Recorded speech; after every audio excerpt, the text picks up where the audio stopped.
Gold, trusted gold buyers. మీరు తాకట్టు పెట్టిన బంగారాన్ని విడిపించి ఈ రోజు ఉన్న మార్కెట్ ధరకు కొనబడును.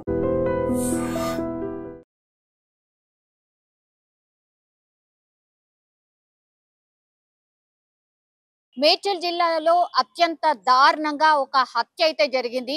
ఈమె పేరు వచ్చేసి లక్ష్మి, 50 సంవత్సరాలు ఉంటుంది. మరి ఏం జరిగిందా, ఈ కేసులో ఏంటి అనేది కూడా పూర్తి స్థాయిలో విచారణ అయితే చేస్తున్నారు పోలీసులు. యాక్చువల్లీ కేవలం ఒక రేకుల రూమ్ లో నివాసం ఉంటూ ఆమె స్థానికంగా ఉన్నటువంటి ఒక వైన్స్ లో ఆమె పని చేస్తోంది. సో రోజు లాగానే పని చేసి వచ్చిన తర్వాత మరి హత్య జరిగిందా ఏంటా, ఈ కోణంలో పూర్తి స్థాయిలో విచారణ అయితే పోలీసులు జరుపుతున్న పరిస్థితి. కానీ ఈమె వికారాబాద్ కి సంబంధించిన వాసి. ఆమె పేరు వచ్చేసి లక్ష్మి, 50 సంవత్సరాలు, ఒక్కతే ఉంటోంది. అది కూడా రేకుల లాంటి రూమ్ లో ఆమె నివాసం ఉంటున్నటువంటి పరిస్థితి. అయితే ఆ రేకుల షెడ్ నుంచి పూర్తి స్థాయిలో పొగ రావడంతో స్థానికులు దీన్ని గమనించి మరి ఫైర్ కి సంబంధించి ఏమైనా ఇన్సిడెంట్ జరిగిందా ఏంటా అనేటువంటి అనుమానంతో పోలీసులకైతే ఇన్ఫర్మేషన్ ఇచ్చారు, పొగలు వస్తున్నాయి ఏంటి అనేసి. వెంటనే అంటే పోలీసులు అక్కడికి చేరుకున్న తర్వాత ఒక మృతదేహం, పూర్తి స్థాయిలో సగం కాలిపోయిన మృతదేహాన్ని అయితే స్పాట్ కు వచ్చినటువంటి పోలీసులు గుర్తించినటువంటి పరిస్థితి అయితే కనిపించింది.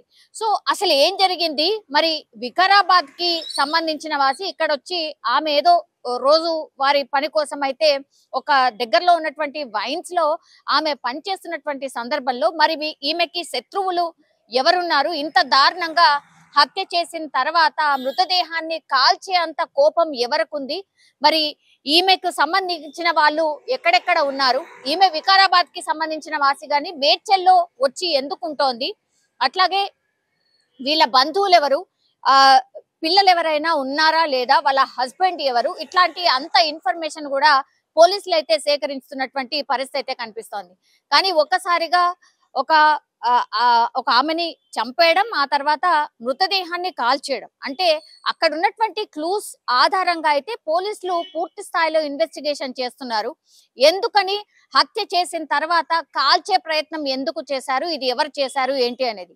అండ్ దగ్గరలో చుట్టుపక్కల ఉన్నటువంటి సీసీ కెమెరాస్ అన్నిటినీ కూడా కలెక్ట్ చేసి ఎవరు వచ్చారు, ఎవరు వెళ్ళారు ఏంటి అనేది, అట్లాగే నిన్న ఆమె పనికి వెళ్ళి వచ్చిన తర్వాత ఎవరైనా వచ్చారా లోపలికి, అండ్ ఇంకా ఆ చుట్టుపక్కల పరిసరాల్లో అనుమానాస్పదంగా తిరిగిన వాళ్ళు ఎవరైనా ఉన్నారా, ఈమె మీద ఖచ్చితంగా ఈమె ఎప్పుడు వెళ్తుంది ఎప్పుడు వస్తుంది ఇదంతా కూడా రెక్కి నిర్వహించిన తర్వాతనే మర్డర్ చేసి ఉంటారు అని పోలీసులు అయితే అంటే భావిస్తున్నటువంటి పరిస్థితి. ప్రాథమికంగా అయితే పోలీసులు కేసుని టేకప్ చేయడమే కాకుండా దర్యాప్తు కూడా ముమ్మరం చేశారు. సీసీ ఫుటేజ్ ని పూర్తి స్థాయిలో కలెక్ట్ చేసి అన్ని కోణాల్లో కూడా కేసును అయితే విచారణ చేస్తున్నారు. అట్లాగే వాళ్ళ సంబంధికులను కూడా ఎవరు ఏంటి ఎక్కడ ఎందుకు వచ్చింది ఇవన్నిటి ఇన్ఫర్మేషన్ కూడా తీసుకుంటున్నారు. వాళ్ళు కూడా వికారాబాద్ లో ఉన్నటువంటి వాళ్ళు కాబట్టి వాళ్ళు వచ్చిన తర్వాత పూర్తి స్థాయిలో సమాచారం అయితే తెలుస్తుంది అని మేడ్చల్ కి సంబంధించిన పోలీసులు చెప్తున్న సిచ్యువేషన్ అయితే కనిపిస్తోంది. కానీ నివాస ప్రాంతాల మధ్యలో పాపం కూలీ పని చేసుకుంటున్నటువంటి మహిళ మీద ఇంత కక్షగా చంపింది ఎవరు, అట్లాగే మృతదేహాన్ని కాల్చే ప్రయత్నం ఎవరు చేశారు అనేది కూడా సీరియస్ గా పోలీసులు అయితే ఇన్వెస్టిగేషన్ చేస్తున్నారు. నిజంగా ప్రస్తుతం ఉన్నటువంటి సమాజం దేనికి ప్రయారిటీ ఇస్తుంది? ఆర్థిక సంబంధాల చుట్టూ మాత్రమే తిరుగుతుంది. మళ్ళీ ఎన్నికలంగానే చాలా విరక్తి కలుగుతాను. మంచి అనిపిస్తుంది కదా, లేడీస్ కూడా ఛాలెంజింగ్ జాబ్స్ చేసినప్పుడు చాలా బాగుంటది. ట్రాఫిక్ అసిస్టెంట్స్ గా నియమించిన ట్రాన్స్జెండర్స్ అందరితో సాల్యూట్ చేయించుకుంటున్నారు. ఫుడ్ డెలివరీ ఇవ్వటానికి వెళ్ళినటువంటి డెలివరీ బాయ్ అనిల్ పై కళ్ళ ముందు